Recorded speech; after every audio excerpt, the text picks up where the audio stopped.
हरे कृष्ण प्रभु जी। हरे कृष्ण प्रभु जी। दंडवत प्रणाम।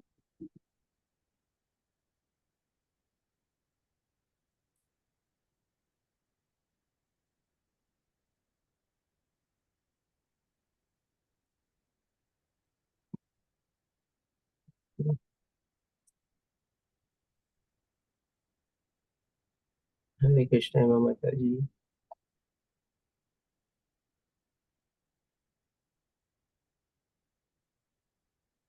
તો આજથી આપણે નવો ટોપિક અથવા તો નવી સિરીઝ શરૂ કરવાના છીએ.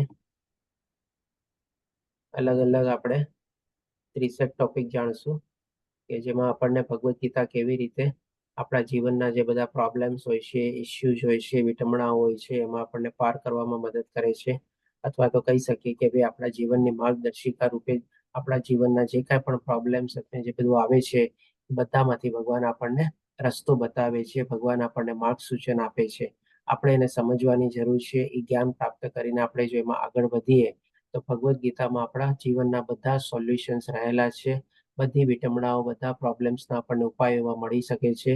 અથવા તો ક્યાંક આપણને તકલીફ થતી હોય, ક્યાંક આપણે અટકતા હોઈએ, અથવા તો ક્યાંક આપણને અવરોધ ઊભા થતા હોય તો એના સંદર્ભમાં પણ આપણે આગળ વધી શકીએ છીએ. તો આ રીતે જો આપણે શોર્ટમાં એકવાર લિસ્ટ આપણે ગો થ્રુ કરી લઈએ આપણે, કેમ કે કયા કયા ટોપિક આપણે લેવાના છે. નો ડાઉટ આપણે બધા જે સ્લાઇડ જે છે જે પ્રમાણે બધું શેર કરેલું છે, આ બધું એક આપણને બહુ ઘણી કોમન જગ્યાએથી આપણને ઉપલબ્ધ છે જ. અને એમાં તમે જોજો તો આપણે આ ટોટલ લગભગ 20 ટોપિક છે, પણ આપણે એનાથી વધારે એટલે કે લગભગ 30 ટોપિક લેવાના છીએ. આ બધા જે આમાં ટોપિક છે તો આમાં આવી જ જાય છે. આપણે તો જસ્ટ એકવાર ગો થ્રુ કરી લઈએ. અને આપણે આજે પહેલું, જેમ કે આજે આપણે વિષ્ણુથી શરૂ કરશું. આપણે એનું ઇંગ્લિશ નામ પણ ફોરગેટફુલનેસ, અને એમાં કેટલા શ્લોક આવેલા છે એ પણ અહીંયા બધા ટાંકવામાં આવેલા છે. બીજું આપણે ક્ષમા એટલે કે માફ કરવાની વૃત્તિ, એમાં 6 શ્લોક, નિશ્ચય 6 શ્લોક, આળસમાં 6 શ્લોક, અભિમાન અને ઘમંડ 6, મૂંઝવણ, પછી આપણે નિરાશા અને હતાશા, ભેદભાવ, પછી આપણે આશા ગુમાવી અને એકલતા, અને વર્ણાશ્રમ ધર્મ, ઈર્ષ્યા અને ભય. પછી એવી જ રીતે આપણે બીજા ટોપિક છે ક્રોધ, શાંતિ અને ખુશી, સ્વધર્મ, દેવી અને દેવતા, લોભ અને લાલચ, માયાવાદી, મૃત્યુ, ભક્ત અને બિનભક્ત. પછી આપણે આહાર, યજ્ઞ, ઊંઘ, તપસ્યા અને દાન, મન અને ઇન્દ્રિયો, પાપી અને રાક્ષસી, આત્મા અથવા તો ધ્યાન, અને 24માં આપણે ધ્યાન અથવા યોગા મેડિટેશન. અને બીજા હજી આપણે 6 બાકી છે. સંબંધ એટલે કે સેના વચ્ચે સંબંધ, શરીર, આત્મા, ભગવાન અને પ્રકૃતિ, ત્રિગુણી પ્રકૃતિ, આસ્થા, શ્રદ્ધા, વિશ્વાસ અને ભક્તિ, પછી નિષ્કામ કર્મ અને ભક્તિભાવ કર્મ, આત્મ સાક્ષાત્કાર અને પરમેશ્વરનું જ્ઞાન. આ પ્રમાણે આપણે ટોટલ 30 ટોપિક થાય છે આપણે, જે આપણે એના સંદર્ભમાં જે બધા આપણે શ્લોકો ટાંકવેલા આવેલા છે, અને એનો જો આપણે ટોટલ કરીએ તો લગભગ 844 શ્લોક થાય છે. તમે કહેશો ભગવદ્ ગીતામાં તો 700 શ્લોક જ છે, તમે 844 ક્યાંથી આવી ગયા? તો એકચ્યુઅલી એવું છે ને કે ઘણા શ્લોકો એવા છે કે જેને ખાલી આપણે એક ટોપિકની સાથે કનેક્ટ ન કરી શકીએ. આપણે એને અલગ અલગ 2-3 ટોપિકની સાથે પણ આપણે એને કનેક્ટ કરી શકીએ. અને એ જે શ્લોકમાં જે ચીજ આપણે કનેક્ટ કરવાની છે એ બધા ટોપિકમાં આપણે લીધેલા છે શ્લોક આપણે. એટલા માટે અહીંયા શ્લોકોની સંખ્યા આપણે 700 ની બદલે 844 આપણને લાગે છે. અને આ જો આપણે 30 ટોપિક કવર કરશું, અને જે આપણે ક્લાસની અવધિ જે આપણે 1 કલાકની છે, અને 1 કલાકમાં જે આપણે નોર્મલ ડિસ્કશન પ્રમાણે ચાલીએ છીએ, બહુ સ્પીડમાં બી નથી જતા અને બહુ સ્લો બી નથી ચાલતા. અને આપણો મેઇન ઉદ્દેશ છે કે ભાઈ આ બધા પ્રેક્ટિકલ ઓરિએન્ટેડ ક્લાસ છે, એટલે આપણા ક્લાસનું નામ પણ આપણે બ્રિજ ક્લાસ કયો કે પછી આપણે જીવન માર્ગદર્શિકા તરીકે કયો. તો આપણે શું છે, એનો મેઇન ઉદ્દેશ એ રહેશે આપણે કે ભાઈ આપણે જે બધા અત્યારે ભેગા મળેલા છીએ, આપણે થોડું ઘણું એમાં ઇન્ટરેક્ટિવ એટલે કે ડિસ્કશન કરશું, પોતપોતાનું મંતવ્ય બતાવશું, પોતપોતાની આવી રીતે કોઈ સ્થિતિ પરિસ્થિતિમાંથી પાસ થયેલા હોય તો એ વર્ણવશું આપણે, અથવા તો કોઈક ને કોઈક એવા પ્રશ્નો ઉદ્ભવતા હોય તે પ્રશ્નો આપણે લેશું, કે જેથી કરીને શું છે, બધા જે આપણે ભક્તો જે છે ને બધાને લાભ મળી શકે. આજે ઘણી વાર શું છે, ઘણા લોકોનો એક કોમન પ્રશ્ન હોય છે, પણ કોઈ પૂછવા માટે છે ને આપણે કહીએ ને કે ભાઈ હું કેવી રીતે પૂછું, બહુ આપણને સંકોચ થતો હોય છે. તો કોઈ જો આપણા વતી પ્રશ્ન પૂછી લેતું હોય અથવા એ પહેલ કરતું હોય તો બાકી બધા ભક્તોને પણ એના પ્રશ્નનો જવાબ એમાં મળી જાય છે. અને ઘણી વાર શું હોય છે કે ભક્તો જે પોતાની આવી પરિસ્થિતિ અને સંજોગોમાંથી જે પસાર થયેલા હોય એનું કંઈ વર્ણન કરે તો પણ શું બાકી બધા ભક્તોની સાથે શેર પણ થાય છે, અને એમાંથી પણ એને કંઈક નવી નવી લર્નિંગ અથવા તો કંઈક ને કંઈક નવું નવું જાણવા મળે છે. એટલે કે આપણો મેઇન ઉદ્દેશ એ પણ રહેશે કે ભાઈ વધારે આપણે જ્ઞાન મેળવવાની તો કોશિશ કરશું, સમજવાની બી કોશિશ કરશું, અને પ્રેક્ટિકલી આપણી લાઈફમાં કેવી રીતે ઇમ્પ્લિમેન્ટ કરશું એ પણ આપણે કરશું. પણ સાથે સાથે આપણે બધા ભક્તોનો પણ આપણે સાથે રાખીને એ લોકોનો મંતવ્ય, એ લોકોનો પ્રશ્ન, એ લોકોના અભિપ્રાય એ બધું પણ આપણે જાણવાની કોશિશ કરશું કે કેવી રીતે આ જ્ઞાન આપણને ઓર સરસ રીતે આપણે ઇમ્પ્લિમેન્ટ કરી શકીએ. એ જ આપણો મેઇન ઉદ્દેશ રહેશે. તો આ 1 કલાકમાં જો આપણે લગભગ 12 શ્લોક કવર કરવાની સ્પીડ રાખીએ તો એ પ્રમાણે જો જોઈએ તો લગભગ આપણને 70 ક્લાસ જોશે. અને આપણે આ ક્લાસ જે છે અઠવાડિયામાં 2 વાર હોય છે, આપણે શનિવારે અને રવિવારે. તો એ પ્રમાણે જો જોઈએ તો 70 ક્લાસ એટલે કે લગભગ આપણને 35 ક્લાસ જોશે. અને 35 ક્લાસ એટલે કે જો મહિનાની ગણતરીમાં કન્વર્ટ કરીએ તો ઓલમોસ્ટ આપણે 9 મહિના થશે. આ બધા રેડી છો યાત્રા કન્ટિન્યુ કરવા માટે? સૌથી પહેલા તો એ જાણી લઈએ. ડેફિનેટલી. હરે કૃષ્ણ પ્રભુજી, ગો અહેડ. ઓકે. કારણ કે પહેલા આપણે શું છે, કોઈ કોર્સમાં જોઈન કર્યા પહેલા આપણે બધું જાણી લઈએ ને કે ભાઈ કોર્સની અવધિ કેટલી છે, ફી કેટલી આપવી પડશે. તો જો ફી પણ આપવી પડશે તમારે. 2 કલાક તમારે આપવા પડશે. આ તમારી ફી છે. બસ તમારા જીવનનો અમૂલ્ય સમયમાંથી અઠવાડિયાના 2 કલાક તમારે આમાં આપવા પડશે. એ તમારે ફી રૂપી ચૂકવવાના છે બસ. આ બધી ચીજો આપણે લગભગ 9 મહિના જેવા પ્રોસેસ જે વિમલા માતાજી આપણો એન્ડેજ છે. બધા હરે વિડીયો ઓન કૃષ્ણ કરો પ્લીઝ. પ્રભુજી, આનો રેકોર્ડિંગ ગ્રુપમાં મુકાશે? એ મૂકી શકે? લાઈવ ના થાય પણ રેકોર્ડિંગ મૂકી શકે? એના સંદર્ભમાં આપણે અમરીશ પ્રભુજીએ કંઈક વચ્ચેનો માર્ગ તો કાઢ્યો છે. અમરીશ પ્રભુજી શું કહેશો આપ બતાવો ને. પ્રભુજી તમે રેકોર્ડ કરો છો તો એ રીટ્રાઈવ કરીને મૂકી તો શકશો, વાંધો નહીં. ઓકે ચાલો ઠીક છે, તો મૂકી દેશું આપણે રેકોર્ડિંગ બી.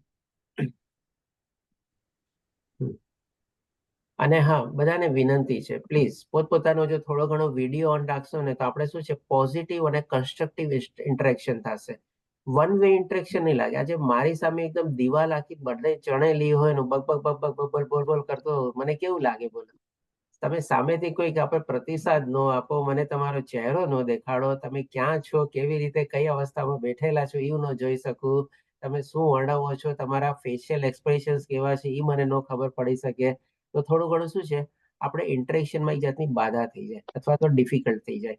તો બધાને વિનંતી કરીશ એટલીસ્ટ જ્યારે પ્રશ્ન પૂછો અથવા તો પોતાનું કોઈ મંતવ્ય જણાવો અથવા તો પોતાનો કોઈ અભિપ્રાય જણાવો ત્યારે એટલીસ્ટ વિડીયો ઓન રાખો. જો બાકી નોર્મલ ટાઈમમાં તમે ન રાખી શકતા હો તો એ પણ એવી કોઈ કન્ડિશન હોય તો, અધરવાઇઝ જો નોર્મલ ટાઈમમાં બી રાખશો ને તો મારી સામે પણ શું છે અહીંયા બધા વિડીયો અપડાઉન થતા હોય, સ્ક્રીનમાં મને દેખાતા હોય. એમ ન હોય કે કોન્સ્ટન્ટ બધાના જ વિડીયો એક સરખા દેખાતા હોય.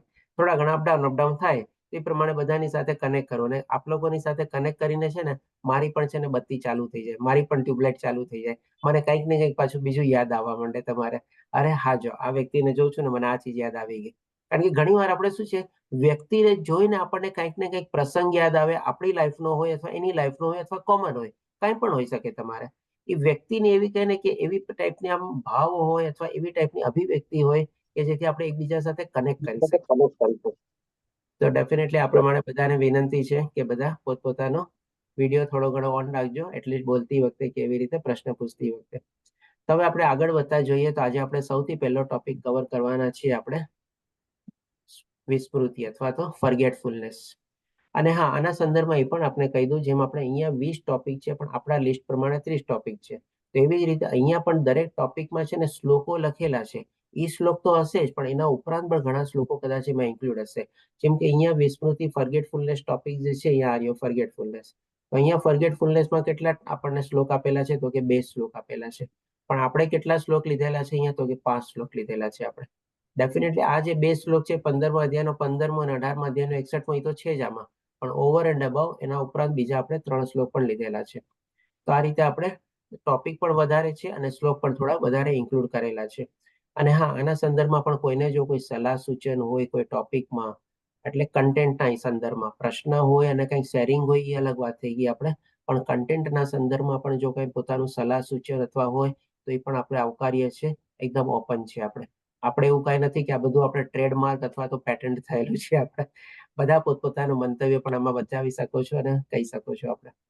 તો હવે આપણે આમાં આગળ વધતા જોઈએ તો સૌથી પ્રથમ પહેલા આપણે જે વિસ્મૃતિ, તો આપણે જે અત્યારે વિસ્મૃતિ અથવા જે આપણે ભૂલાપણું અથવા જે આપણે ભૂલી જવાની જે ઘણા લોકોને હેબિટ હોય છે, તો એના સંદર્ભમાં 2-3 આપણે પ્રશ્ન લઈએ. પહેલા સૌથી પહેલા તો આપણે ગુણ છે કે અથવા તો ખામી છે અથવા તો દુર્ગુણ કહેવાય, ગુણ છે કે દુર્ગુણ. બીજો પ્રશ્ન એ આપણા માટે આશીર્વાદ છે કે અભિશાપરૂપ છે. અને ત્રીજો પ્રશ્ન એ છે કે શું આપણે બધું યાદ રાખી શકીએ છીએ? આમાં જો ત્રીજા પ્રશ્નનો જવાબ જે છે મારા ખ્યાલથી બધાનો એક જ સરખો હશે, કોમન હશે. પણ આ પહેલા બે પ્રશ્નમાં થોડું ઘણું આપણે ડિબેટ થઈ શકે તમારે. તો શું કહો છો આ બધા? આ નવા ઓપન ટુ ફોરમ તમારે. ચાલો ડિસ્કસ કરીએ. આપણા માટે ગુણ છે કે ખામી છે? આપણે જે ભૂલી જઈએ છીએ અને હરે કૃષ્ણ. જી પ્રભુ પ્રભુજી. બંને છે, ગુણ બી છે અને ખામી બી છે. ગુણ બી છે ને ખામી છે. મનુ મુકેશ પ્રભુજી કહે છે. ઓકે શરદ પ્રભુજી આપ શું કહો છો? પ્રભુજી એ જ ફેક્ટર પર કામમાં આવે ને પ્રભુજી.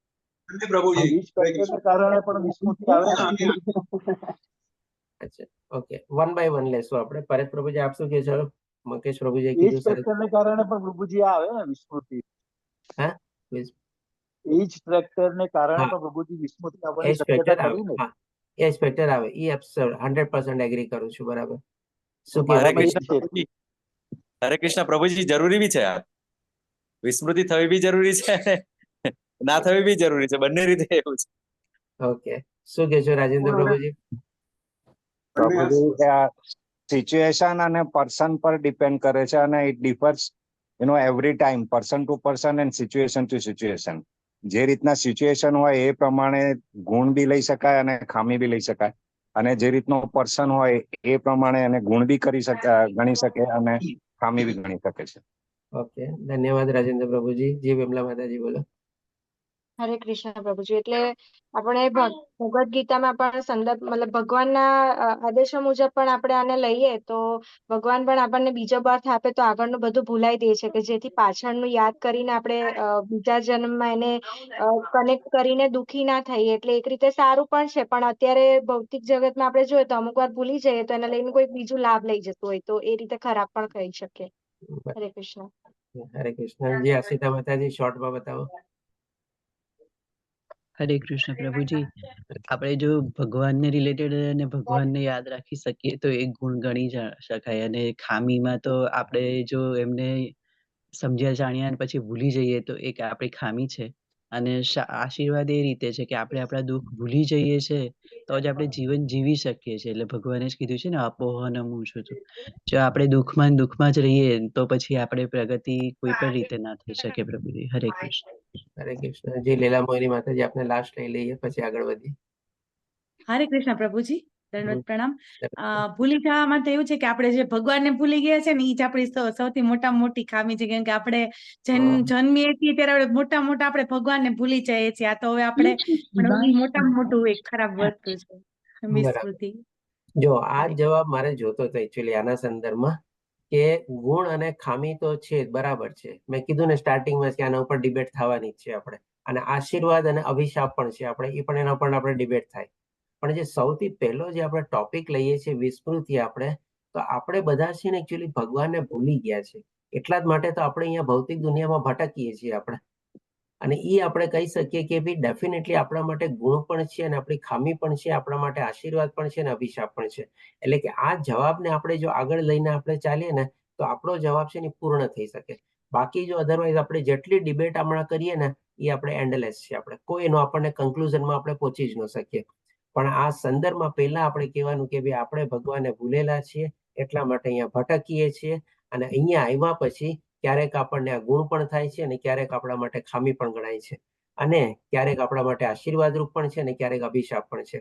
એના સંદર્ભમાં જે આપણે બધા દાખલા આપ્યા 100% એ બધા દાખલા બી કનેક્ટેડ છે, બરાબર જ છે, સાચા જ છે. પણ પહેલો જે મેઇન મૂળનો પ્રશ્ન એ જ છે કે આપણે ભગવાનને ભૂલી ગયા છે અને અહીંયા આપણે ભટકીએ છીએ. એના કારણે આ બધા પ્રશ્નો આપણી જિંદગીમાં અત્યારે ઊભા થાય છે. એટલા જ માટે આપણે અત્યારે આખી સિરીઝ આપણે અત્યારે લેવા આગળ વધીએ છીએ કે ભાઈ આ ભાગમાંથી ભટકીને આપણે કેટલા વખત સુધી ભટકવું. અલ્ટિમેટલી તો આપણે ભગવાનના ધામમાં પહોંચવું છે ને. અને ત્રીજો જે પ્રશ્ન છે, ડેફિનેટલી આપણે બધું તો યાદ રાખી શકતા છીએ જ નહીં આપણે. હવે આપણે આગળ વધીએ. આપના લોકોનો હેન્ડ રાઇઝ છે, કોઈકનો તો કંઈ કહેવાનું છે હજી, પછી આગળ વધુ? ઓકે, લીલા મોહની માતાજી આપનો બે હેન્ડ લોઅર કરું છું. હવે જોઈએ આપણે ભગવતજી લીલા મોહની માતા. હવે આપણે જોઈએ કે આના સંદર્ભમાં આપણે આગળ વધતા જોઈએ. સૌથી પહેલા જે આપણે બીજા અધ્યાયનો 12મો શ્લોક આપણે પહેલા ટાંકવીએ. તેના સંદર્ભમાં જેમ ભગવાન કહે છે ને કે નત્વે વાહમ જાતુ નાશમ નત્વેમ નેમે જનાધિપા ન ચૈવે ન ભવિષ્યમ સર્વે વયમ અતઃ પરમ. એટલે કે એવું ક્યારેય ન હતું કે જ્યારે હું ન રહ્યો હોય, એટલે કે ભગવાન શ્રી કૃષ્ણ ન રહ્યા હોય અને તું ન રહ્યો હોય, એટલે કે અર્જુન ન રહ્યો હોય, અથવા તો આ બધા રાજાઓ ન રહ્યા હોય, એટલે કે જે કુરુક્ષેત્રની યુદ્ધ ભૂમિ ઉપર જ્યારે અર્જુનની જે અવસ્થા હતી એના સંદર્ભમાં જે બધા રાજાઓ અને બધા લોકો, જે યોદ્ધાઓ લોકો આવેલા હતા લડવા માટે, એટલે કે ભગવાન પોતાનું પણ બતાવે છે, અર્જુનનું પણ બતાવે છે અને બધાના રાજાઓનું પણ બતાવે છે કે ભાઈ એવું ક્યારેય નહોતું કે આ લોકો પહેલા નહોતા. અને હજી આગળ કહે છે કે અને એવું પણ નથી કે ભવિષ્યમાં આપણે બધા નહીં હોઈએ. એટલે કે આપણા બધાનું પાસ્ટ છે અને આપણા બધાનું ફ્યુચર છે. આપણને અત્યારે મનુષ્ય દેહ મળેલો છે, આગલો કયો દેહ મળેલો આપણને ખબર નથી, અને આગલો કયો મળવાનો છે એ પણ આપણને ખબર નથી. પણ આ કોણ કહી શકે? આ બધી ચીજ આટલા કોન્ફિડન્સથી અને આટલા પાવરથી કોણ કહી શકે? તો કે ભાઈ કેવળ અને કેવળ ભગવાન શ્રી કૃષ્ણ પૂર્ણ પુરુષોત્તમ પરમેશ્વર જ કહી શકે. તો એના સંદર્ભમાં 3 ચીજ આપણે સામે અહીંયા પ્રસ્થાપિત થાય છે. સૌથી પહેલા તો ભગવાન ત્રિકાળ જ્ઞાની હતા. ભગવાન પાસે પાસ્ટનું, પ્રેઝન્ટનું અને ફ્યુચરનું ત્રણેય ચીજનું જ્ઞાન હતું. બીજી ચીજ એ કે ભગવાન પાસે આ સંપૂર્ણ જ્ઞાન હતું. ત્રિકાળ જ્ઞાની હોવા છતાં બી પોતાની પાસે આ 3 સંપૂર્ણ જ્ઞાન પણ પોતાની પાસે રહેલું છે. અને હજી એક ત્રીજી ચીજ પ્રસ્થાપિત થાય છે કે ભાઈ ભગવાન આ બધી ચીજો જાણે પણ છે અને ભગવાન આ બધી ચીજો યાદ પણ રાખે છે. પહેલી ચીજ એ કે ભગવાન ત્રિકાળ જ્ઞાની છે. બીજું ચીજ એ કે ભગવાનને પાસ્ટનું, પ્રેઝન્ટનું અને ફ્યુચરનું, એટલે કે ત્રણેય કાળનું જ્ઞાન પણ છે. ખાલી ત્રિકાળ જ્ઞાનીનો મતલબ એમ નથી કે ભાઈ જે થોડું ઘણું સંદર્ભમાં યાદ હોય, થોડું ઘણું ન યાદ હોય, થોડું ઘણું ખબર હોય, થોડું ઘણું ન ખબર હોય, એવું નહીં. સંપૂર્ણ જ્ઞાન છે ભગવાનને. અને ભગવાન જે છે એ સંપૂર્ણ યાદ પણ રાખે છે. તમે કહેશો આમાં યાદ ક્યાં આવ્યું? ભગવાનને યાદ કેવી રીતે છે? એ તો ભગવાને નથી કીધું હજી આપણને. તો જો ભગવાન આપણને એ પણ કહે છે કે ભાઈ મને સંપૂર્ણપણે યાદ પણ છે. એટલે કે આ શ્લોક દ્વારા આપણે આ 3 ચીજ પ્રસ્થાપિત કરી શક્યા કે આપણે તો સંપૂર્ણ ચીજ કોઈ યાદ રાખી શકતા નથી, પણ કેવળ અને કેવળ ભગવાન છે એ જ યાદ રાખી શકે છે. અને આપણે જે થોડું ઘણું યાદ રાખીએ છીએ એ આ જન્મ યાદ રાખીએ છીએ, પણ ભગવાન જે છે આપણા પાછલા જન્મનું પણ યાદ રાખે છે અને આગલા જન્મનું પણ યાદ રાખે છે. અને બીજું એ કે આપણે જે પાસ્ટ આપણે જે યાદ રાખીએ છીએ એના સંદર્ભમાં પણ આપણે સંપૂર્ણ રીતે આપણે જાણતા નથી હોતા કે સાચું છે કે ખોટું છે. God knows. પણ ભગવાન જે છે એ ત્રિકાળ જ્ઞાની છે અને બધું જાણે પણ છે કે શું કેવી રીતે બધું થવાનું છે. હવે જે ભગવાન આપણને બતાવે છે કે કેવી રીતે પોતે ભવિષ્ય પણ જાણે છે, એ પણ આપણને ભગવાન આપણને 4થા અધ્યાયના 5મા શ્લોકમાં બતાવે છે. ભગવાન કહે છે કે તારા અને મારા અનેકાનેક જન્મો થઈ ચૂક્યા છે. એટલે કે ધેટ મીન્સ એ જેમ ભગવાને બીજા શ્લોકના 12મા શ્લોકમાં બતાવ્યું ને કે પહેલા નહોતા અને ભવિષ્યમાં પણ નહીં રહે. હવે એ શબ્દોને કનેક્ટ કરો અને આ શબ્દોને કનેક્ટ કરો કે તારા અને મારા અનેક જન્મો થઈ ચૂક્યા છે. તો એ ભગવાન શેના સંદર્ભમાં બતાવવા માંગતા હતા? કે પહેલા નહોતા અને ભવિષ્યમાં પણ રહેશે. કે ભાઈ આપણી અંદર રહેલી જે આત્મા જે છે પહેલા પણ હતી અને ભવિષ્યમાં પણ રહેવાની છે. અને આપણને જે બધા દેહ મળેલા છે એ અલગ અલગ જન્મો દ્વારા આપણે પ્રાપ્ત કરીએ છીએ. અને પછી હવે આગળ અહીંયા ભગવાન આપણને કહે છે હું તે બધાને યાદ રાખી શકું છું, પરંતુ હે પરંતપ તું તેને યાદ રાખી શકતો નથી. તો આ જે આપણે વિસ્મૃતિના સંદર્ભમાં આજે શ્લોક આપણે લઈએ છીએ, આ જે સેકન્ડ પાર્ટ છે ને એ વધારે આપણા માટે રિલેવન્ટ છે. કે ભગવાન જે છે એ બધું યાદ રાખી શકે છે. ભગવાન સર્વજ્ઞ છે અને સર્વ જાણનાર છે, ત્રિકાળ જ્ઞાની છે, ત્રણેય કાળનું જાણે છે અને ત્રણેય કાળનું યાદ પણ રાખી શકે છે. અને આપણે જે છે એ યાદ રાખી શકતા નથી આપણે. એટલે કે આપણામાં પાસે એવી કોઈ કેપેસિટી અથવા લાયકાત નથી કે આપણે આપણા પુનર્જન્મને પણ આપણે યાદ રાખી શકીએ. અને આજે ભવિષ્યમાં શું થવાનું છે એ પણ આપણને ખબર પણ નથી, જ્ઞાન પણ નથી, અને યાદ રાખવાનો તો કોઈ પછી સવાલ જ આવતો નથી. હવે તમે કહેશો કે ભગવાન જે ભવિષ્ય જાણે છે, ભગવાને કીધું તો સહી, પણ હું કેવી રીતે માનું કે ભગવાન ભવિષ્ય જાણે છે? તો જો ભગવદ્ ગીતામાં ભગવાન એનો પણ પુરાવો આપે છે. કારણ કે આ બધી ચીજ આપણે વિસ્મૃતિના સંદર્ભમાં શું કામે લઈએ છીએ? કારણ કે યાદ રાખવું એક જ જણના કાબિલમાં આપણે કહી શકીએ કે છે શક્તિમાં, આપણા કોઈની શક્તિમાં નથી બધી ચીજો યાદ રાખવી. તો હવે ભગવાન આપણને પુરાવા પણ આપે છે કે ભાઈ પોતે બધું ભવિષ્ય જાણે છે અને બધું એને ખબર છે અને પાસ્ટ બી ખબર છે. તો એ ભગવદ્ ગીતામાંથી આપણને ક્યાં મળે છે? કોણ કહેશે મને? આના સંદર્ભમાં કોઈ શ્લોક યાદ આવે છે કોઈ? બધા શ્લોકનું લિસ્ટ તો હજી મુકેશ પ્રભુજી બોલો. હરે કૃષ્ણ પ્રભુજી. હમ ભગવાન જ્યારે પોતાના વિશ્વરૂપ દર્શન બતાવે છે અર્જુનને, ત્યારે એ કહે છે કે બધાને જે દરેકે દરેક જે સૈન્ય છે એ બધાને એમના મોઢામાં અંદર જતા બતાવે છે કે આ બધા મેં બધાને મારી જ નાખ્યા છે, હવે તો તું માત્ર નિમિત્ત જ થવાનો છે. બરાબર. ઓકે, ધન્યવાદ પ્રભુજી. ડેફિનેટલી જો આપણે જે 5 શ્લોક લેવાના છે એમાં શ્લોક પણ છે જ આપણે, પણ જસ્ટ ખાલી આપણે મેં કીધું બધા આપણે કેટલા ઇન્વોલ્વ થયેલા છે જોઈએ. એના સંદર્ભમાં જે પ્રમાણે મુકેશ પ્રભુજીએ કીધું 11મા અધ્યાયના 7મા શ્લોકમાં ભગવાન કહે છે કે હે અર્જુન, તું જે કંઈ જોવા ઈચ્છે છે તે હમણાં જ મારા આ દેહમાં જો. તું અત્યારે ભવિષ્યમાં પણ જે જોવા ઈચ્છતો હોય તે સર્વ વિશ્વરૂપમાં જોઈ શકીશ. ત્યારે અર્જુન જે છે ભવિષ્ય જોવે પણ છે.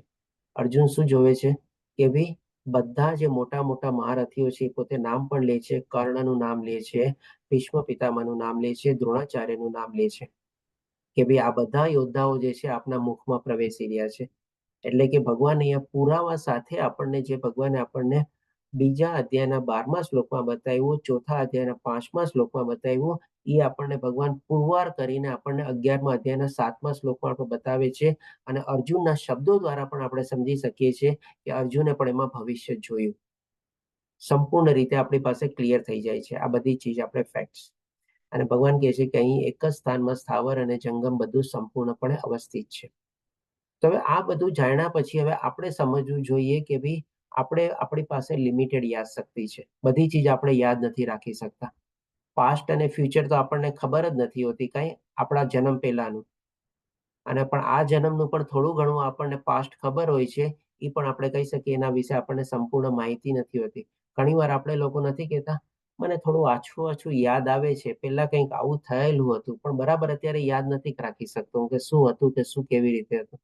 આપણને યાદ રાખવું આપણે નથી રાખી શકતા, અથવા તો રાખવા પણ ઘણીવાર આપણે માંગતા નથી તમારે. તો આના સંદર્ભમાં આપણે જોઈએ કે ભાઈ આપણે શું યાદ રાખવું જોઈએ તમારે. સૌથી પહેલું સ્ટેપ્સ આપણે આનામાંથી લર્નિંગ તરીકે ઈ આવશે આપણે કે ભાઈ આપણે યાદ રાખવા માટે શેના માટે પ્રયાસ કરવો જોઈએ. ડેફિનેટલી આના સંદર્ભમાં આપણે આગળ જાશું કે ભગવાન દ્વારા જ આપણે આ બધી વિસ્મૃતિ અને જ્ઞાન ને બધું પ્રાપ્ત થાય છે અને ભગવાન જ એના માટે આપણે જવાબદાર છે. આપણા પાસે કોઈ એવી કેપેસિટી નથી કે આપણે યાદ રાખવા ચાહતા બી યાદ રાખીએ. જેમ કે સ્ટુડન્ટનું એક્ઝામ્પલ લઈએ, સ્ટુડન્ટ તો એમ જ ચાહતો ને કે ભાઈ મેં જેટલી સ્ટડી કરી છે, જેટલું ભણ્યું છે, મને 100% એકદમ અક્ષરસ યાદ રહે અને એક્ઝામમાં એકદમ આખે આખું એમ છાપીને આવવું તમારે. પણ શું એ પોસિબલ થાય છે? એનાથી બી યાદ રહે છે ને? કેમ એક્ઝામ આવે છે ને ઘણી બધી મહેનત કરી હોય, અચાનક પ્રશ્ન જોવે સામે અને ભૂલી જાય છે તમારે. તો એ ક્યાંથી અને કેવી રીતે થાય છે? તો એના સંદર્ભમાં આપણે જોવું જોઈએ કે ભાઈ આપણે સૌથી વધારે પ્રયત્ન કરવો જોઈએ. આ જે 10 ચીજ જે છે આપણી સામે, આ ચીજ આપણે હંમેશા આપણી જિંદગીમાં યાદ રાખવી જોઈએ. આ ચીજ જો આપણે ક્યારેય નહીં ભૂલીએ ને આપણને, તો બાકી બધી જે ચીજો આપણે યાદ કરવાની છે ને આપણે ભૂલી જશું ને, ભગવાન આપણને નહીં ભૂલાવે, ભગવાન આપણને યાદ દેવડાવશે. પણ આપણે આ 10 ચીજમાંથી આપણે ઘણી બધી ચીજો ભૂલી ગયા હોઈએ છીએ. એટલા જ માટે તો આપણને ભૂલવાની હેબિટ થયેલી હોય છે ને. કે જેમ સ્ટાર્ટિંગમાં આપણે કીધું ને કે ગુણ છે કે દુર્ગુણ, એના સંદર્ભમાં આપણે જાણ્યું ને કે ભૌતિક દુનિયાના સંદર્ભમાં આપણે ઘણી બધી ચીજો યાદ રાખવાની હોય છે પણ ભૂલી જઈએ છીએ. કોઈ આપણો ગેરલાભ લે છે, આપણને પોતાને યાદ નથી હોતી એટલે આપણને નુકસાન થાય છે. આ બધું આપણે પ્રશ્ન ત્યારે લીધા તમારે. તો આ જે છે આપણે 10 ચીજ સૌથી પહેલા આપણે ભગવાન કૃષ્ણને આપણે ભૂલવાના નથી. કારણ કે ટોપિક સ્ટાર્ટ કર્યો એના પહેલા જ આપણે જાણ્યું ને ભગવાનને આપણે ભૂલી ગયા હતા, એટલા જ માટે તો આપણે અહીંયા ભટકીએ છીએ. જો ભગવાનને ન ભૂલ્યા હોત તો કદાચ ભગવાને આપણી આંગળી પકડી હોત, ભગવાને આપણને સાચા માર્ગે દોરાવ્યું હોત, જેમ અર્જુનને દોરાવ્યું. આપણે અર્જુને પણ તો શું કર્યું? ભગવાને જ પેલા યાદ કર્યા ને યુદ્ધ શરૂ થયા પહેલા. અને ભગવાન નિયત હતા, ભગવાને શરત મૂકેલી હતી, તો પણ અર્જુને શું કીધું? મને તો તમે જ જોવો છો, ભલે નિયત થાઓ તમે. તો એને તો બાકી બધું કાંઈ ન માંગ્યું ને. પણ આપણે હોઈ શકે બીજી બધી ઈચ્છાઓ કેળવેલી હશે દુર્યોધનની જેમ, અથવા તો કંઈક ને કંઈક બીજું કંઈ યાદ કર્યું હશે. એટલા માટે ભગવાને કીધું જા ભટક, જા સંઘર્ષ કરે રાખ, જા લડે રાખ, જા દુઃખ ભોગવે રાખ, જા તકલીફ ભોગવે રાખ, મને ભૂલી ગયો છો ને તું. અને જો અર્જુનની જેમ આપણે ભગવાનને યાદ કર્યા હોત તો કદાચ આપણી જીવાદોરી પણ અર્જુનની જેમ ભગવાન શ્રી કૃષ્ણના હાથમાં હોત અને આપણે ભગવાનના ધામમાં પહોંચી શક્યા હોત. એટલે કે સૌથી પહેલા આપણી જિંદગીમાં જો આપણે યાદ કરવાના છે તો ભગવાન શ્રી કૃષ્ણને યાદ કરવા. બીજી ચીજ છે આપણે મૃત્યુ. જિંદગીમાં મૃત્યુ આવવાનું જ છે. આપણે એને આપણે કોઈ અવોઇડ નથી કરી શકવાના, કોઈ એક ક્ષણ માટે પણ એને રોકી નથી શકવાના. પણ આપણે મૃત્યુને ડગલે ને પગલે ભૂલી કેમ જઈએ છીએ? તમને ખ્યાલ હોય તો 8મા અધ્યાયમાં પણ આપણે આ સ્ટોરી લઈએ છીએ યુધિષ્ઠિર મહારાજની, કે સૌથી વધારે આ દુનિયાની વિસ્મયજનક અથવા તો અચરજ પમાડનારી ચીજ શું છે? કોણ કહેશે? સ્ટોરી કઈ લઈએ છીએ આપણે? હરે કૃષ્ણ. યક્ષ પ્રશ્ન પૂછે છે. બરાબર. અને ત્યારે વાત કરવામાં બરાબર.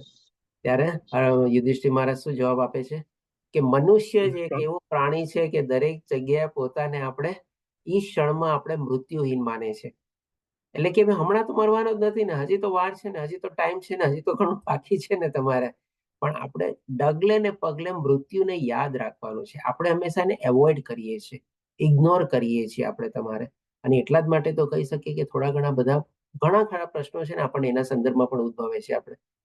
એટલે કે હંમેશા મૃત્યુને સાથે રાખ. આજે કોઈકની સાથે કંઈક ખરાબ બનાવ બની ગયો, કોઈક એવી દુર્ઘટના બની ગઈ, આપણે શું કામ એને યાદ રાખવું જોઈએ? તરત ને તરત આપણે એમનો યાદ રાખી શકીએ, એની બદલે બીજો ભાવનો રાખી શકીએ. મારે ક્યાં વધારે હવે હંમેશા જીવવું જ છે, તો શું કામ એની સાથે હું દુશ્મનાવટ રાખું? ચાલ ને ભાઈ, હમણાં જ માફી માંગી લો, મેટર તો પૂરું કરું, અત્યારે જ પતાવી દો. કોણે જોયો છે કાલે? પણ આપણે તો ના, એને મારી હારે આમ કર્યું છે ને, હું જોઈ લઈશ એને, એને ધરાડ નહીં ભૂલું, હું બી જોઈ લઈશ કે આમ છે તેમ છે બધું. આપણે દેટ મીન્સ કે આપણે કેવી ગાંઠ બાંધી લઈએ છીએ. પણ ત્યારે જ આપણે મૃત્યુને યાદ કરી લઈએ કે ભાઈ કોને ખબર મારું મૃત્યુ ક્યારે આવવાનું છે કે એનું ક્યારે આવવાનું છે. આ મેટરને અત્યારે જ પતાવ ને, બસ વાર્તા પૂરી. તો આપણી લાઈફ કેટલી સિમ્પલ થઈ જાય તમે જુઓ. આમાં શું છે, બધા પોઈન્ટની સાથે છે ને તમારે ઘણા બધા પોઈન્ટ બી કનેક્ટ થશે તમારે. અને એ ચીજ જો આપણે એટીટ્યુડ આપણે લાઈફમાં બધા ચીજ કેળવતા જઈશું ને આપણે, તો જ આપણને બધો ફાયદો થશે. પછી જેમ કે આપણું હેલ્થ તો ડેફિનેટલી સારું રહે છે. આવી બધી કોઈના મનમાં આવી ગાંઠ બાંધીને, કોઈના મનમાં આવી કોઈ ઈર્ષ્યા બાંધીને, કોઈના પ્રત્યે આવો કોઈ આપણે નફરત ભાવ કાઢવીને આપણને જ પ્રોબ્લેમ થાય છે.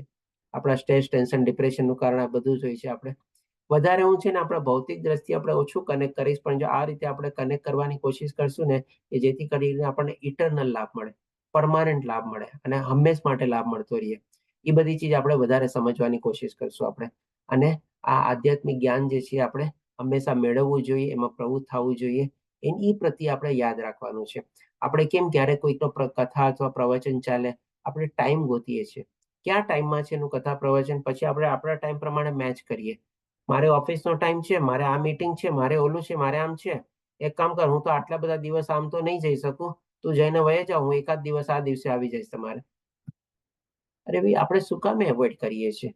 આ જ્ઞાન એવી ચીજ છે, અને એ પણ સાચું આપણને એ જ્ઞાન મફતમાં મળતું હોય છે. ત્યારે એવા કોઈ સંત મહાપુરુષો આવેલા હોય, આપણી માટે સમય કાઢેલો હોય, આપણને જ્ઞાન આપતા હોય, ભલે પોતે ફી લેતા હોય, પોતે એની દક્ષિણા લેતા હોય, બધી વાત ભૂલી જઈએ.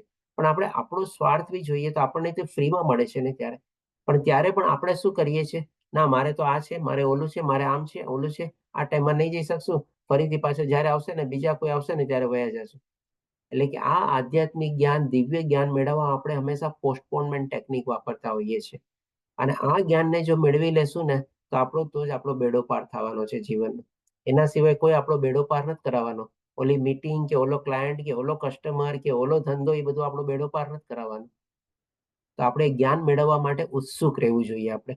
પછી ડેફિનેટલી આ બધા જીવોને પ્રેમ કરવો, આ શેના સંદર્ભમાં આવેલું છે? જેમ કીધું ને કે કોઈના પ્રત્યે આપણે ગાંઠ બાંધવી અથવા ઈર્ષ્યા ભાવ કેળવીને આપણને કોઈ ફાયદો નથી મળવાનો, નફરત ભાવ નથી મેળવવાનો. અને આ પોઈન્ટે આપણે જેમ ભગવાન કહે છે ને કે બધા જીવો પ્રત્યે સમત્વ ભાવ કેળવેલો હોય છે.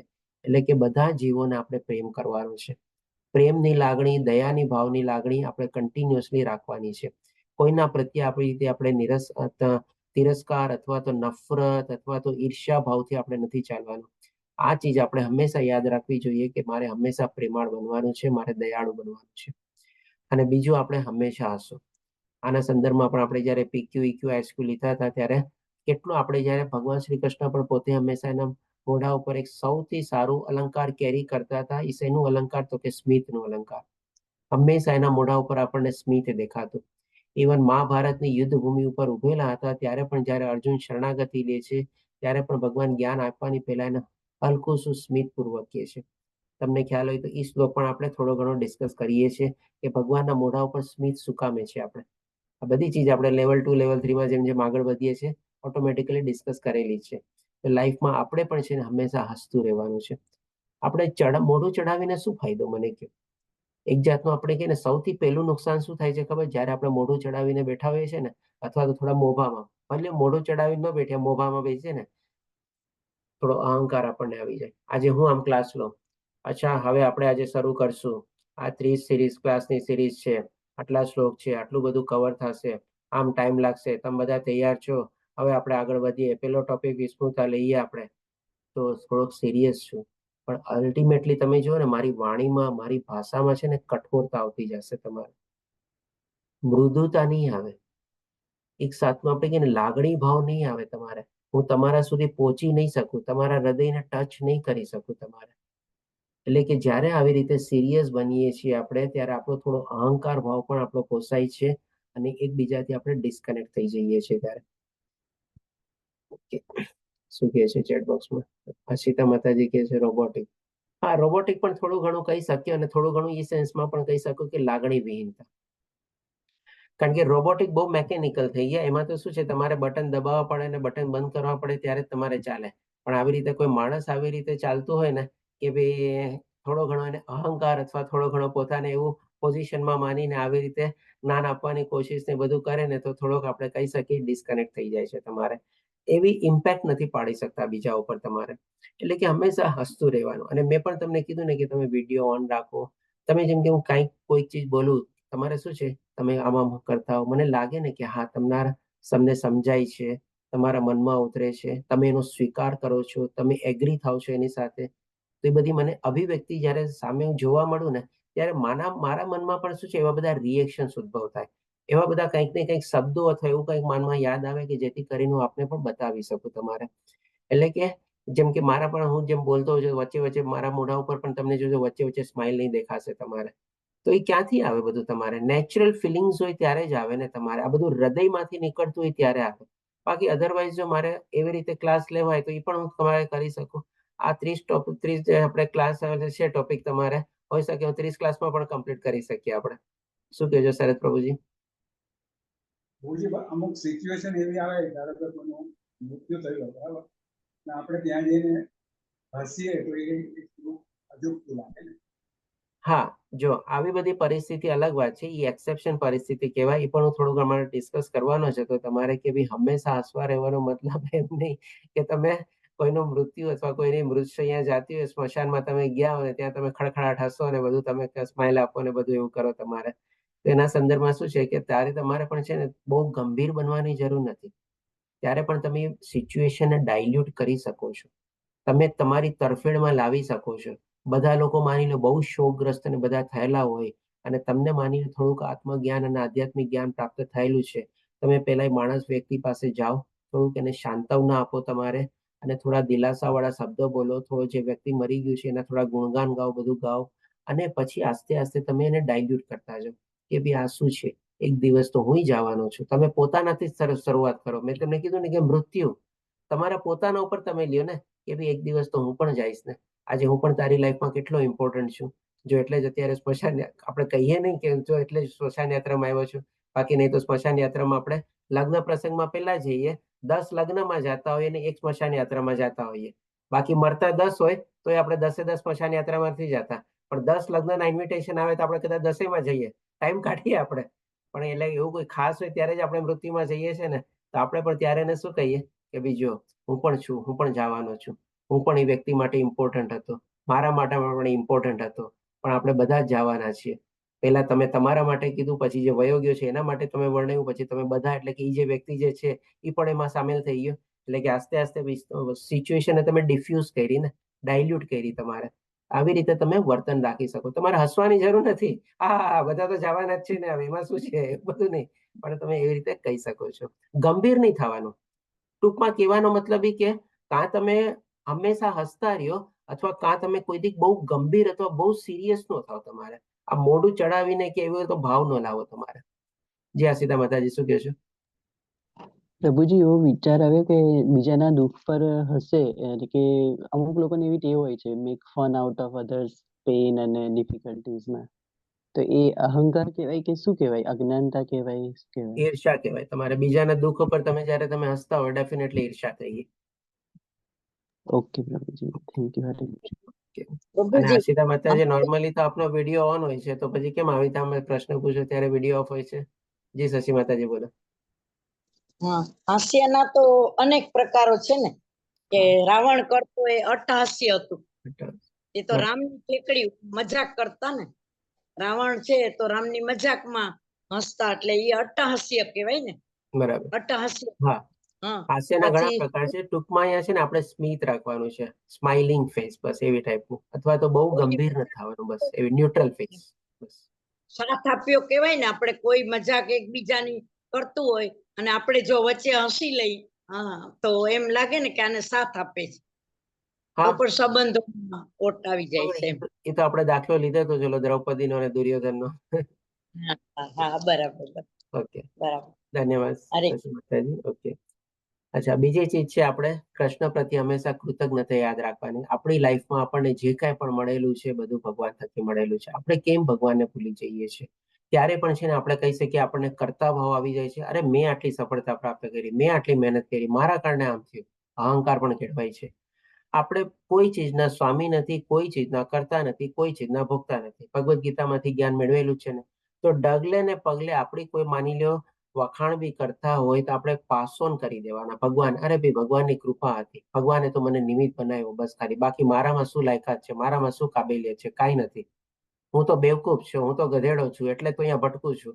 પાછું ઈ જ્ઞાન સંદર્ભમાં તમારે સ્પિરિચ્યુઅલ જ્ઞાનમાં પહોંચી જવાનું તમારે. અરે ભાઈ, હું તો એવો ગધેડો છું ને, એટલે તો આ ભૌતિક દુનિયામાં ભટકું છું. તમારે મારા જેવો ગધેડો તો કોઈ નથી તમારે. એટલે કે તમે ટૂંકમાં સામેવાળાને પણ ગધેડો કહી દીધો એવા શબ્દો વાપરીને.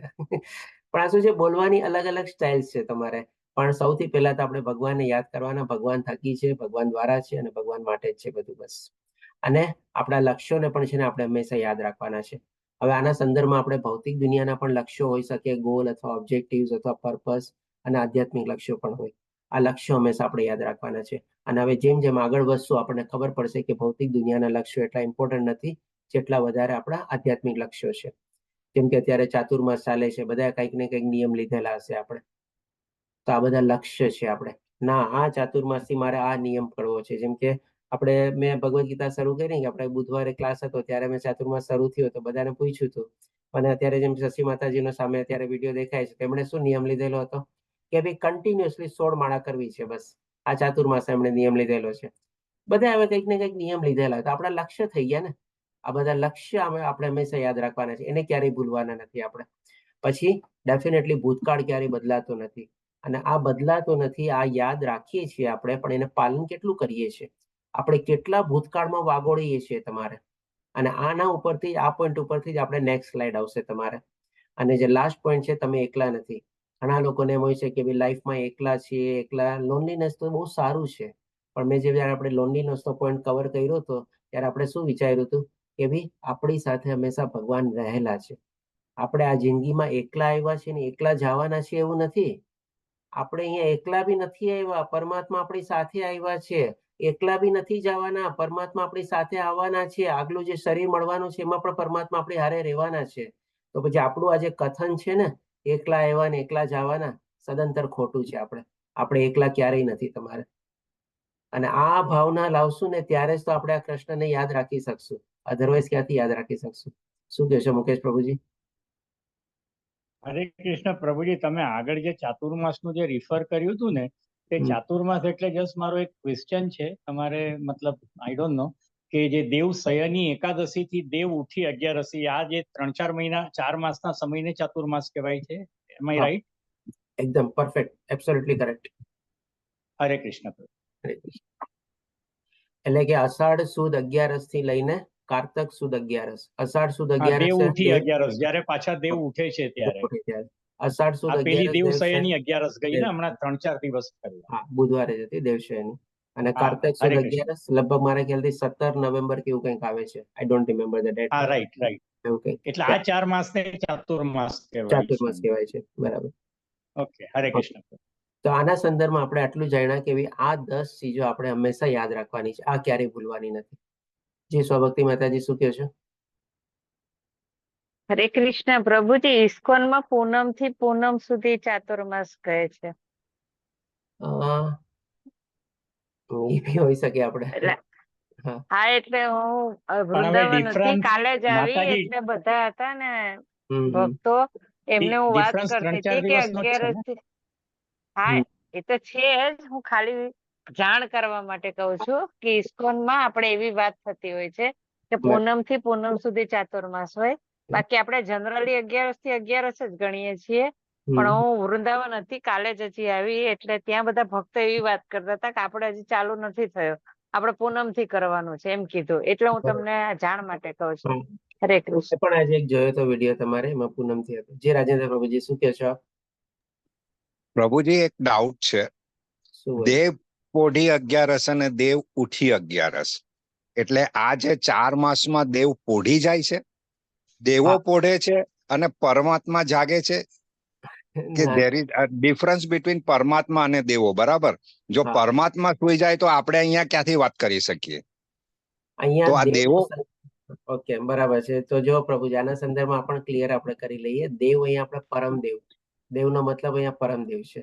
દેવનો મતલબ એમ નથી કે ભાઈ આપણે બાકી બધા અધિષ્ઠાતા દેવતા તમારે, અને પરમદેવ એટલે કે ભગવાન શ્રી કૃષ્ણ. એટલે ભગવાન શ્રી કૃષ્ણ પોઢી જાય છે અને ભગવાન શ્રી કૃષ્ણ શંકર ભગવાનને બધું સોંપવાની જવાબદારી આપી દે છે કે 4 મહિના તું બધું સંભાળજે.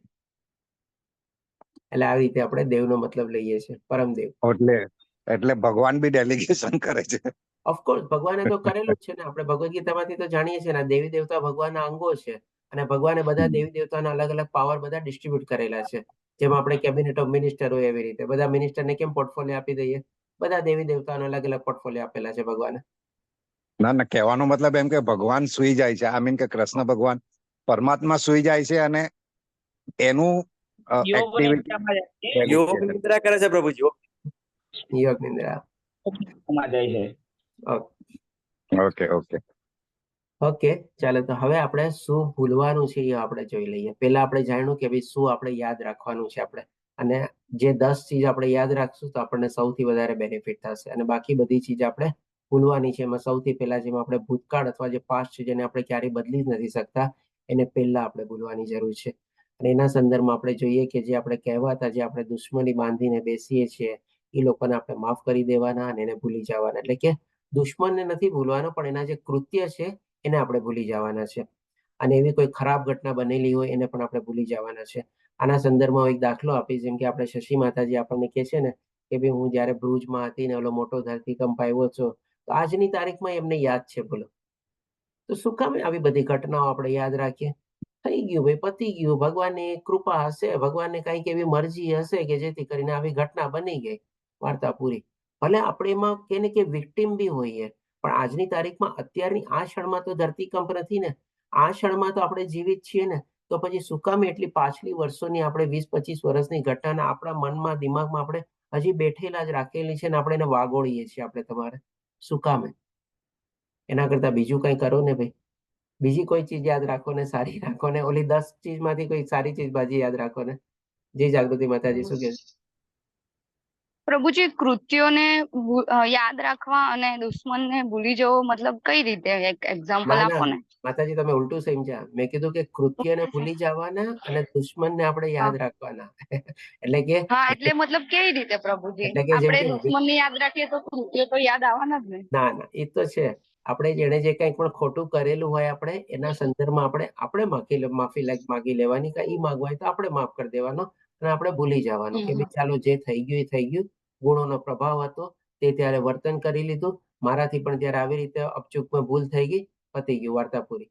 એટલે કે એ ઘટનાને અને એ જે વસ્તુ બનેલી હોય એને ભૂલી જવાની, પણ એ વ્યક્તિને આપણે નહીં ભૂલવાની.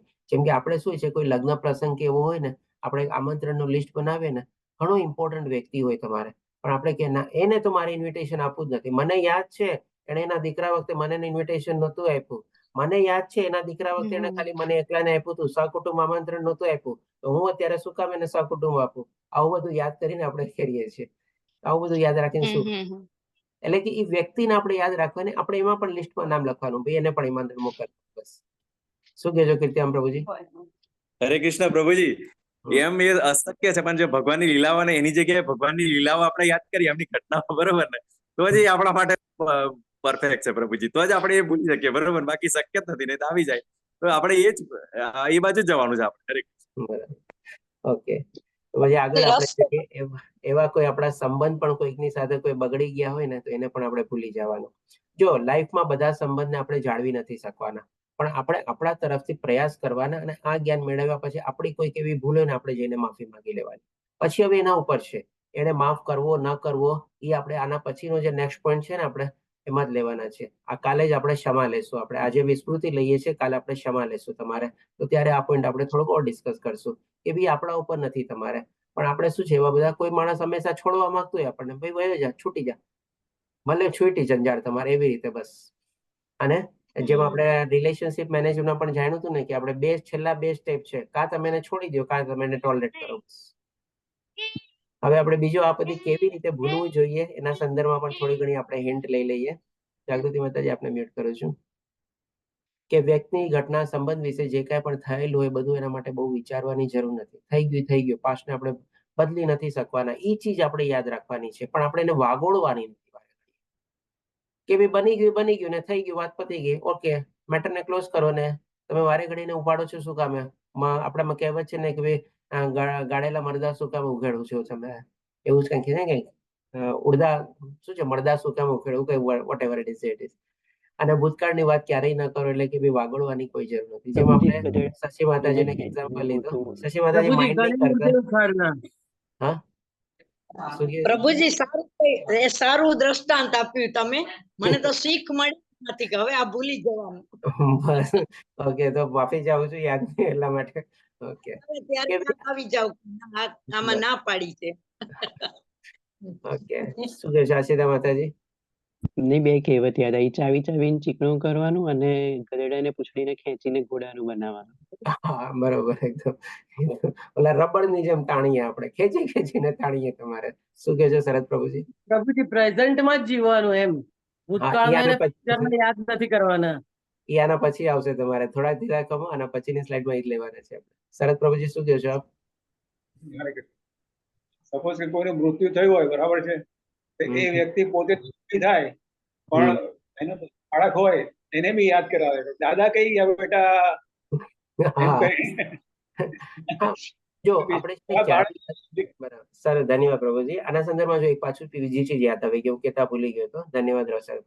તેમ કીધું ને કે ભાઈ આપણે કોઈ ચીજને ક્યારે યાદ કરવાની ખબર?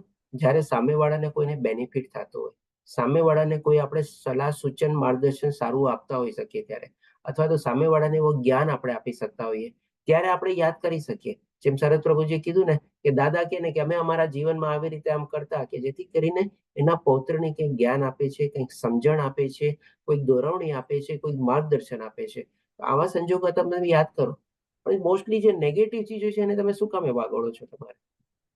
અને તમારા ભૂતકાળને ક્યારેય શેર કરશો નહીં. આ જ છે કે ભાઈ આપણે નેગેટિવ ચીજો શેર કરવાની નથી, પણ આવી કોઈ સારી ચીજો હોય તો એ આપણે કરી શકીએ છીએ, એનો લાભ લઈ શકીએ છીએ, કે જેથી કરીને બીજાને પણ આપણે લાભ આપી શકીએ તમારે. અને ભૂતકાળના આ બધી ભૂલવાની પ્રક્રિયા વિશે છે. એવા બધા ભૂતકાળના કોઈ ચિત્ર હોય તો બધા આપણે હટાવી દેવાના, આપણા બધા કોન્ટેક્ટ હોય મોબાઈલમાંથી કોન્ટેક્ટ હટાવી દેવાના, અને આપણે એવા બધા ગ્રુપ્સમાં હોય તો ગ્રુપમાંથી આપણે બાદ થઈ જવાના. તમારે શું કહેશો કીર્તિરામ પ્રભુજી? હરે કૃષ્ણ પ્રભુજી. એટલે ભૂલી તો એમ જવાનું નથી, પણ દાખલા તરીકે આપણે જે માર ખાધો છે, બરોબર, તો આપણા બાળકને એવી રીતે માર ના ખાય એવી રીતે આપણે એ ઘટનાઓ છે એને થોડું યાદ કરો, જ્ઞાન આપવા માટે જરૂરી છે, બાકી એમને યાદ નહીં કરવાનું, બરોબર ને? પણ આના સંદર્ભમાં છે ને પ્રભુજી, જો કહેવાની બે ત્રણ સ્ટાઇલ હોય તમારે. હવે તમે માર ખાધો, તમને નુકસાન થયું, તમને કંઈક એવું પાઠ ભણાણો તમારે, તો તમે છે ને એ આખો પ્રસંગને વર્ણવવાની જરૂર નથી. એટલે કે તમે જેને ચોળીને ચીકણું કરો અને એને તમે ઘૂંટાએ રાખો ને, એ જરૂર નથી. પણ એમાંથી ટૂંકમાં જે લર્નિંગ હતી, જે પાઠ હતો, એ તમે સામેવાળા વ્યક્તિને બતાવી દો અને મેટર સંક્ષિપ્તમાં તમે કમ્પ્લીટ કરો. પણ આપણે તો શું કરીએ છીએ, આખું એને ચોળીને ચીકણું કરીએ અને સામેવાળા આખું ઘટનાને બધું બતાવીએ, અને પછી એમાં એટલો બધો લોકો એને કે પ્રવૃત્ત થઈ જાય કે પછી એનો જે મેઇન સંદેશ હોય એ પછી નાનકડામાં આપણે સમેટી દઈએ, એ એને યાદ ન રહે. એને ઓલી તમારી વાળી ઘટના એને યાદ રહી જાય, પણ શું શીખ અને શું લર્નિંગ મળી તે ભૂલી જાય તમારે. તો આ રીતે આપણે એને બીજી રીતે આપણે પ્રસ્તુત કરવાનું છે. અમે વાળાને રડાવીને જંપીએ. હા, સામે એટલે કે ટૂંકમાં છે ને તમારો ત્યારે ઉદ્દેશ શું બની જાય છે. હા, એ તમને કહું. હા, આપણે સારું યાદ આવ્યું, ધન્યવાદ ફરી કીર્તિમાં પ્રભુજી. આપણે જયારે આખું વર્ણવીએ છીએ ને ત્યારે થોડો ઘણો આપણો અહંકાર પોસાય છે, અને આપણે જે ઘણું બધું સહન કર્યું હોય, ઘણું બધું માર ખા, તને ખબર છે મેં કેટલું સહન કર્યું છે, તને ખબર છે અમારા વખતમાં શું થતું હતું, તને ખબર છે કેવા કેવા માણસો હતા, આટલું બધું એટલું ડિટેલમાં તાણી તોડીને આપણે લંબાવીને વર્ણન કરીએ ને, થોડું ઘણું આપણે પોતાનો અહંકાર પણ એમાં પોસાય. આ બધું મેં સહન કર્યું છે, તને ખબર છે, આ બધું મેં જોયું છે, આ બધું મને ખબર છે. બસ આવું બધું એટીટ્યુડ આવી જાય તમારે. એટલે કે આ બધી મેં તમને કીધું ને બહુ માઇન્યુટ ચીજ છે તમારે. એના બદલે તમે કહો કે ભાઈ બેટા જો આવી પરિસ્થિતિ આવી શકે, ઘણાના જીવનમાં આવેલી હોય, અને માંથી આપણે આ લર્નિંગ લેવાનું, આવી રીતે આમ લેવાનું, બસ પતી ગયું, વાર્તા પૂરી. પછી ઓલો પૂછે ને આપણને કે પપ્પા તમારા લાઈફમાં આવું કંઈક બનેલું હતું, થોડું ઘણું સંક્ષિપ્તમાં વર્ણવી દેવાનું. હા બેટા મારી લાઈફમાં પણ અમુક વર્ષો પહેલા આવી કોઈ ઘટના બનેલી હતી, થોડુંક વર્ણવવાનું. પછી કહેવાનું મને અત્યારે એટલું યાદ નથી આવતું, પણ મને હા ફરીથી પાછું તમારો પોઈન્ટ મૂકી દો, મને એટલું યાદ રહી ગયું કે આના પછી આમ નહીં કરવાનું બસ. એટલે ઓલો પુત્ર જ્યારે તમે જ્ઞાન આપતા હો ને એ પણ સમજે કે ભાઈ ઘટના બહુ જરૂરી નથી, એનાથી લર્નિંગ જે છે એ વધારે જરૂરી છે તમારે, અને તમારો પણ અહંભાવ પોસાય નહીં તમારે. તમારે ખાલી એને કન્ક્લુઝન આપવાનું તમારું, રાઈટ પ્રભુજી? કન્ક્લુઝન, સંદેશ આપો, કન્ક્લુઝન આપો, મેસેજ આપો, જે કઈ પણ કહો તમે. ઓકે, હવે આના સંદર્ભમાં હવે આપણે જોઈએ કે ભૂલી જવાના પણ આપણને ઘણા ફાયદા થાય છે તમારે. જેમ આપણે સ્ટાર્ટિંગમાં જોયું હતું ને કે ભૂલવું એ આપણે ગુણ છે કે દુર્ગુણ છે, અથવા તો આપણા માટે ખામી છે, અને ભૂલ આપણા માટે શાપ છે કે અભિશાપ છે, એ પણ આપણે સમજી લઈએ થોડું. કે ડેફિનેટલી આપણી લાઈફમાં જે પ્રાયોરિટીઝ હોય છે ને એ બધી સેટ કરવામાં આપણને ઘણી બધી ચીજો મદદગાર થાય છે જ્યારે આપણે પાસ્ટ ભૂલી જઈએ છીએ ત્યારે. નહીં તો જો પાસ્ટમાં જ આપણે વાગોળતા રહીએ છીએ તો આપણી લાઈફની આપણે પ્રાયોરિટીઝ આપણે સેટ નથી કરી શકતા. અને બીજું જે આપણી લાઈફમાં જે થોડું ઘણું કન્સ્ટ્રક્ટિવ વર્ક અથવા તો કે સર્જનાત્મક બનવાનું હોય ને એ આપણને બાધારૂપ બને છે, પહેલા ઓબ્સ્ટેકલ બને છે. બધા માણસો સંપૂર્ણ રીતે સફળ નથી હોતા, ક્યાંક ને ક્યાંક નિષ્ફળતા થયેલી જ હોય છે, પણ એ નિષ્ફળતાને યાદ કરીને જ પોતે કોઈ આગળ પગલું ન ભરે તો પછી ક્યાંથી થાય તમારે? નિષ્ફળતાને આપણે સ્ટેપિંગ સ્ટોન બનાવવાનો છે અને એની રીતે આપણે આગળ વધવાનું છે. તો આવી રીતે આપણી લાઈફમાં પાસ્ટને ભૂલવું પણ, આપણી નિષ્ફળતાને પણ ભૂલવી પણ આપણે જરૂરી છે તમારે. અને ડેફિનેટલી આપણે સારા નિર્ણયો લેવામાં આપણને મદદ આપે છે. એટલે કે ક્યારેક આવા કન્સ્ટ્રક્ટિવ અને સારા પોઝિટિવ નિર્ણય પણ આપણે આપણી લાઈફમાં લઈ શકીએ છીએ ત્યારે જ, જ્યારે આપણે પાસ્ટને ભૂલી ગયા હોઈએ ત્યારે. અને આપણી લાઈફમાં પોઝિટિવિટી વધારવામાં બહુ જ મદદ કરે છે, એટલે કે હકારાત્મક વિચારોમાં આપણે બહુ મદદ કરે છે. અને ડેફિનેટલી આપણું સ્ટ્રેસ, ટેન્શન, ડિપ્રેશન જે કહીએ બધા ફિઝિકલ બેનિફિટ જે છે એ પણ આપણને બહુ મદદરૂપ થાય છે. કારણ કે એવો ઈર્ષ્યા ભાવ, એવો તિરસ્કાર ભાવ, એવો નફરત ભાવ માઇન્ડમાંથી હટી ગયો હોય છે, કારણ કે એના સંદર્ભમાં આપણા બોડીમાં બધા એવા કેમિકલ્સ જનરેટ થાય છે અને એ જ આપણને બધા નુકસાન કરે છે. આ બધા આપણે ભૂલી જવાના ફાયદા પણ છે આપણે. હવે આના સંદર્ભમાં ફરીથી પાછા આપણે ભગવદ્ ગીતાના બાકી જે 2 શ્લોક છે આપણે એ પણ લઈ લઈએ. તો જે 15મા અધ્યાયનો 15મો શ્લોક છે, આ બધી ચીજો આપણે પ્રયાસ કરવાની છે, પણ અલ્ટિમેટલી તો ભગવાનની કૃપા થશે ત્યારે થવાનું છે. કારણ કે ભગવાન પોતે આપણને શું કહે છે કે હું દરેક જીવના હૃદયમાં રહેલો છું. આ ભગવાનનો કહેવાનો તાત્પર્ય શું છે? કારણ કે ભગવાન રહેલા છે, ભગવાન બધું જાણે છે, ભગવાન બધું સમજે છે, ભગવાનને બધું જ્ઞાત છે. આપણે જે ઈચ્છાઓ થાય, જે વિચારો આપણે કહીએ છીએ, એટલા જ માટે તો કહે છે ને કે મારાથી સ્મૃતિ, જ્ઞાન તથા વિસ્મૃતિ આવે છે. આપણે જો ભગવાનને, કૃષ્ણને હંમેશા યાદ રાખશું, જે ઓલા 10 સ્ટેપ્સ આપણે જોયા, આપણે 10 ચીજો યાદ રાખશું, તો ભગવાન પણ આપણા હૃદયમાં રહેલા છે એને પણ ખબર છે, તો એ આપણને પણ યાદ રાખશે. એ પણ કહેશે કે ના, મારા ભક્તને આ ચીજની જરૂરિયાત છે. આજે જેમ કે આપણે સ્ટુડન્ટનો એક્ઝામ્પલ લીધેલો હતો, એ ખાલી પોતે એક્ઝામમાં પાસ થવાના હિસાબે જ મહેનત કરે અને બધું યાદ રાખવાની કોશિશ કરે, કદાચ એ નિષ્ફળ જશે. એના કરતા ઓલો જે બિચારો એવરેજ સ્ટુડન્ટ હશે ને, થોડું ઘણું વાંચીને ગયો હશે, ઇમ્પોર્ટન્ટ વાંચીને ગયો હશે, ભાઈ હવે તો ભગવાન ઉપર છોડું છે, ભગવાનની જેવી મરજી બસ. તો હોઈ શકે જે વાંચીને ગયો છે ને એ જ સવાલ આવશે અને એનો સારી રીતે જવાબ આપશે, અને જે normally second, third, fourth, fifth આવતો હશે એ ઓલા પહેલા નંબરના સ્ટુડન્ટને પરાસ્ત કરશે અને એ પહેલો નંબર આવી જશે તમારે. કારણ કે ભગવાન દ્વારા તો સ્મૃતિ, જ્ઞાન ને વિસ્મૃતિ આવી છે, ભગવાને કીધેલું છે. તો ભગવાન આપણને ક્યારે આપશે? જ્યારે આપણે ભગવાનને જોડીને ચાલ્યા હશું ને ત્યારે, જ્યારે આપણે ભગવાનને શરણાગત થયેલા હશું ત્યારે. બાકીનો જે પાર્ટ છે આપણે આ વિસ્મૃતિના સંદર્ભમાં આપણે કનેક્ટ નથી કરતા, એ આપણે બીજા ટોપિકના સંદર્ભમાં કનેક્ટ કરશું આપણે. હવે એવી જ રીતે આજે છેલ્લો શ્લોક છે, આપણે લઈ લઈએ આપણે. આના પછી એક શ્લોક હજી આવશે. તો 61મા શ્લોકમાં ભગવાન આપણને કહે છે કે હે અર્જુન, પરમેશ્વર જીવ માત્રના હૃદયમાં વસે છે. એટલે કે ફરીથી અર્જુનને યાદ દેવડાવે છે અને ભૌતિક શક્તિના બનેલા યંત્ર પર આરૂઢ થયેલા સર્વ જીવોને પોતાની માયાથી ભ્રમણ કરાવી રહ્યા છે. હવે તમને જો હું કહું, એક સરસ મજાની એક્સરસાઇઝ આપું. બીજા અધ્યાયનો 12મો શ્લોક અને આ 18મા અધ્યાયનો 61મો શ્લોક, કોઈ લિંક છે? તમે માનશો કોઈ લિંક છે? શું કે છો? નાત્વે વામ જાતુ નાશમ, એવું નહોતું કે બધા ભૂતકાળમાં નહોતા ને એવું નહોતું ભવિષ્યમાં નહોતા. એ ભગવાને જેમાં કીધું એ શ્લોકમાં અને આ શ્લોકમાં જે કહે છે, કોઈ લિંક છે? પ્રભુજી એમાં એમ છે કે વારંવાર આવે છે બધા, અને આમાં જે આ ચક્કર બતાવ્યું છે એ પ્રમાણે એમાં જે પજેત માર્કો બતાવ્યો છે એમાં એ રીતે ભ્રમણ કરે છે બધા. બરોબર, થોડું ઘણું આપણે બરાબર છે સાથે જવાબ. જ રહે છે કાયમ. ઓકે, જો બહુ હરે કૃષ્ણ ડીપ લિંક છે પ્રભુજી. તમારે, તમે જોવા જાવ ને તો તમારે પરમાત્મા દરેક વખત દરેક જન્મમાં હોય છે. આ જે સર્કલ બતાવ્યું છે એ આપણા જન્મો જન્મ છે. પરમાત્મા કોન્સ્ટન્ટ છે, જે ધરી છે, જે આપણે રૂટ કહીએ એ જે છે એ પરમાત્મા કોન્સ્ટન્ટ છે. એની આગળ પાછળ બધા ફર્યા કરે છે. એક્ઝેક્ટ. જો એ પણ સેન્સમાં પણ લઈ શકીએ, અને જે પ્રમાણે લલિત પ્રભુજી કીધું એ સેન્સમાં પણ લઈ શકીએ. પણ આ ક્યારે થાય બધું? જ્યારે આવી રીતે આપણે બધું કનેક્ટ કરીએ ને તમારે, ત્યારે બહુ ડીપ કનેક્શન છે તમારે. ભગવાને જો ફરીથી તમને શ્લોક દેખાડું છું, એ તમે ફરીથી વાંચો અને ફરીથી તમે મને આ જોજો. એવું ક્યારેય ન હતું કે જ્યારે હું ન રહ્યો હોઉં. ભગવાન તો હંમેશા છે, અને ભગવાને કીધું ને કે હું બધાના હૃદયમાં રહેલો છે. પછી આ શબ્દોથી લઈને તમે 18મા અધ્યાયનો સ્ટાર્ટિંગનો 61મો શ્લોક કનેક્ટ કરો. ફરીથી આપણે શબ્દ ટુ શબ્દ મેચ કરીએ તમારે. હું દરેક જીવના હૃદયમાં રહેલો છું. ભગવાને શું કીધું? એવું ક્યારેય નહોતું કે હું પહેલા નહોતો. તો એ ભગવાને કહે છે ને કે હું દરેક જીવના હૃદયમાં રહેલો છું. ફરી પાછા આગળના શબ્દો જો, અને આગળના પાછા શબ્દો મેચ કરો તમે. અને કે છે કે ભાઈ એવું પણ નથી કે ભવિષ્યમાં પણ આપણે બધા નહીં હોઈએ. તો એ પણ ભગવાને પછી શું કહે છે 18-21મા શ્લોકમાં તમારે, કે ભાઈ સર્વ જીવોને પોતાની માયાથી ભ્રમણ કરાવી રહેલો છે. એટલે કે બધા જીવો જે છે ભગવાન ફરીથી પાછા એને અલગ અલગ દેહ અને શરીર આપે છે. તો જ ભગવાને ત્યારે એ શ્લોકમાં કીધું હતું ને, બીજા અધ્યાયના 12મા શ્લોકમાં આત્મજ્ઞાન આપ્યા પહેલા, કે ભાઈ એવું ક્યારેય નહોતું કે ભાઈ ભવિષ્ય ભૂતકાળમાં નહોતા ને એવું ક્યારેય બી નહીં હશે જ્યારે ભવિષ્યમાં નહીં હશે.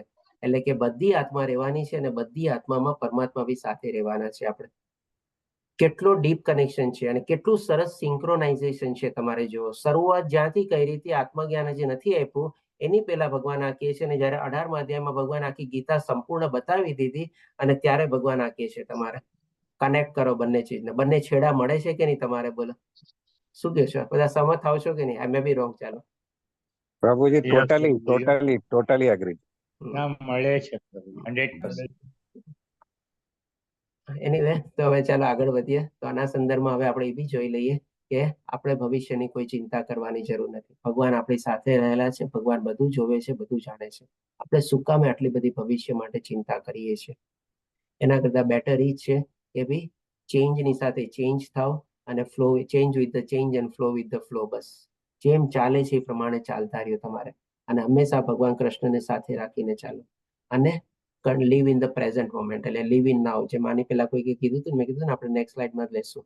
આ ક્ષણમાં જીવો, અને આ ક્ષણમાં પણ તમે ભગવાનના અંશ તરીકે છો. ભગવાનને સાથે રાખીને ચાલો. બસ કૃષ્ણ સાથે જીવો, અને બધું કૃષ્ણ ઉપર છોડી દે. બસ ભગવાનના ભરોસે છે.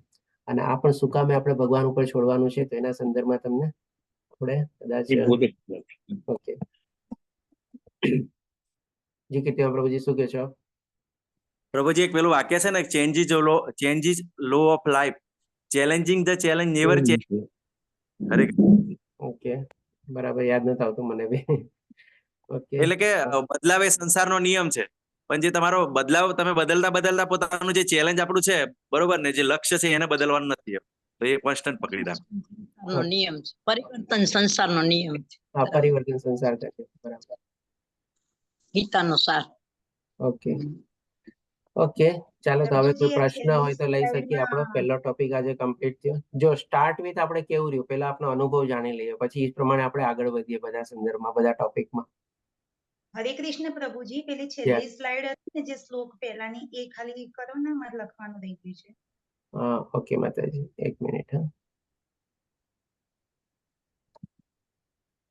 પરિવર્તન સાથે બદલો છે ને પેલો ટોપિક. હા, ઓકે. હા, પરિવર્તન સાથે બદલો અને પ્રવાહ સાથે વહો, એટલે કે change with the change and flow with the flow. વર્તમાન ક્ષણમાં જીવો, કૃષ્ણ સાથે જીવો.